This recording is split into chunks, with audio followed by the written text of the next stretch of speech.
তো বন্ধুরা, চলে আসলাম নতুন ভিডিও নিয়ে। কারণ জিমে এসে ভিডিওটা করছি, কারণ বাইরে ভিডিও করতে পারিনি, বাড়িতে লাইন ছিল না আর রাস্তায় বৃষ্টি হচ্ছিলো, এই কারণে আর ভিডিও করতে পারিনি। ডাইরেক্ট জিমে এসে ভিডিওটা করলাম। তো আজকে তোমাদেরকে জিমের ভিডিও দেখাবো, চলো। তো তো প্রথমেই তোমাদের কাছে শোল্ডার প্রেস তুলে ধরলাম, কারণ আমার শোল্ডার প্রেস জিমে 4 সেট করে আছে, কিন্তু আমি বেশি মারিনি। সরি, বেশি মারছি, 4 সেটই মারছি। তোমাদের কাছে বেশি বড় ভিডিও করবো না জন্য অল্প কয়েকটা দেখালাম, অল্প কয়েকটু দেখালাম, মানে বেশি বড় হয়ে যাবে যেহেতু সব ওয়ার্কআউট দেখালে। তারপরে ওটা মারার পর মেরে নিলাম সাইড ল্যাটেরাল। সাইড ল্যাটেরালে তারপরে মেরে নেওয়ার পর আর হ্যাঁ, এই যে এই কয়দিন আমি ভিডিও দিতে পারিনি, কারণ খুবই ব্যস্ত ছিলাম, বাড়িতে পুজো টুজো ছিল, তাই করে আর ভিডিও দিতে পারিনি।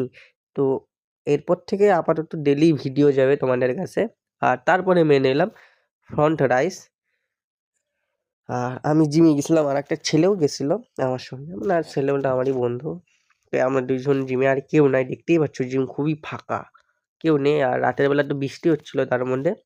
তারপরে ওগুলো করার পর মেরে নিলাম একটা সেট লেগ।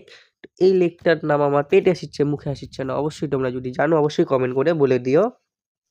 সব শেষে আমার ওয়ার্কআউট শেষ হয়ে গেল। তারপরেই দেখো আমার বন্ধুর ওয়ার্কআউটই এখনও শেষই হয়নি, ওই আরও মারবে ওয়ার্কআউট, কারণ ওর আজকে ব্যাক আর বাইসেপ মারবে। আর আমি অল্প কয়েকটা মারলাম, লেগ আর শোল্ডার মারলাম। তো ভিডিওটি এখানেই শেষ করলাম। ভালো লাগলে অবশ্যই লাইক কমেন্ট শেয়ার, হ্যাঁ, আর তোমাদের ভালোবাসা আর সাপোর্ট দিও, যেন আমি আরও দূরে এগিয়ে যেতে পারি। বাই, আজকের ভিডিও এখানেই শেষ। আবার দেখা হচ্ছে পরের ভিডিওতে।